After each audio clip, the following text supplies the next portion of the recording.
ஹாய்ங்க. பாப்பா ஸ்ரீ சேனல் இனிய மாலை வணக்கம். பூசந்தையில் போயிட்டு குலுவுக்காக பூலாம் வாங்கிட்டு வந்தாச்சுங்க. இந்த நவராத்திரி 9 நாட்களும் வெவ்வேறு வகையான மலர்கள் அம்பாளுக்கு போட்டு அலங்கரிக்கணும் இல்லையா, அதனால் வாங்கிட்டு வந்தாச்சு. பூக்கள் விலை ஜாஸ்தி வெளியில், அதனால் இங்கே தஞ்சாவூரில் 2 சந்தை இருக்குது. ஓல்டு பஸ் ஸ்டாண்டில் ரயில் அடிக்கிட்ட ஒரு சந்தை பூச்சந்தைன்னு இருக்குது, பழைய சந்தை பூக்கார தெருவில். தொம்பங்குடிசை அப்படின்னு, அதாவது தொல்காப்பிய சொதுக்கம் அப்படிங்கிற இடத்துல ஒரு சந்தை இருக்குது. இன்றைக்கி அது புது சந்தைங்க. நான் போனதில்லை அவ்வளவா, இன்றைக்கி தான் போனேன். போயிட்டு வாங்கினோம். பரவாயில்ல, கொஞ்சம் சீப்பாக தான் இருந்தது. கடத்தெருவில் வாங்குறத விட சந்தையில் வாங்குறது நல்லா இதாக தான் இருந்தது. மல்லிகைப்பூ ஒரு சேரு, அதாவது 400 கிராம் 300 ரூபா கிட்ட சொன்னாங்க. இப்போ 200 பூ வாங்கியிருக்கோம். இது எல்லா ரோஸும் உள்ளது. ரோஜா பூவும் 50 ரூபா இந்த பாக்கெட்டு. ஜாதி மல்லி 140 ரூபா. தாமரைப்பூ 1 10 ரூபா. இது மருகுன்னு சொல்லுவாங்களா, பச்சை வச்சு கட்டது, இது 40 ரூபா ஒரு கட்டு.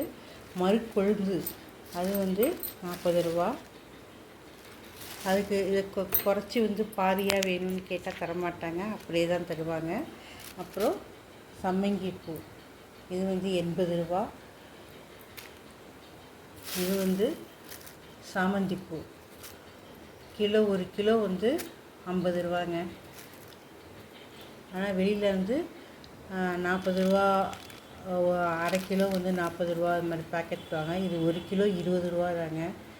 அரை கிலோ வாங்கினேன். அப்புறம் திருப்பியும் பார்த்தீங்கன்னாக்கா நிறையா இன்னும் பூ அலங்கரிக்கலாம் அப்படின்னு சொல்லிட்டு 1 கிலோ வாங்கிடுது.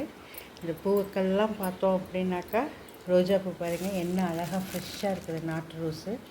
இது 1 கிலோ 50 ரூபாங்க. இதெல்லாம் வாங்கிட்டு இருந்தாச்சு. இனிமேல் சாமிக்கு அலங்காரம் பண்ணி டெய்லியும் ஒரு பூ போட்டு நம்ம சாமியை பிரார்த்தனை பண்ண வேண்டியது தான். என்ன அழகாக இருக்கிறவங்க, நல்ல வாசனையான மலர்கள்லாம்.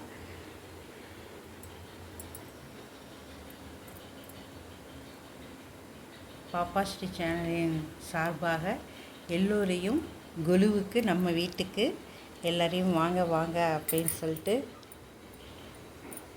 வரவேற்கிறோம். வாங்க, நம்ம அடுத்த பதிவில் குலுவை பற்றி பார்ப்போம். சப்ஸ்கிரைப் பண்ணுங்கள், அப்போ தான் நம்மளுடைய பதிவுகள் உங்களுக்கு அடிக்கடி கொண்டே இருக்கும். சப்ஸ்கிரைப் செய்த நண்பர்களுக்கு, உறவுகளுக்கும் நன்றி. நம்ம இன்னொரு பதிவில் பார்ப்போம். குலுவை பற்றி நிறைய விஷயங்கள் தெரிஞ்சுக்கணும் அப்படின்னாக்கா அடுத்தடுத்த பதிவுகளை பார்த்துக்கிட்டே இருங்க. நன்றி, வணக்கம்.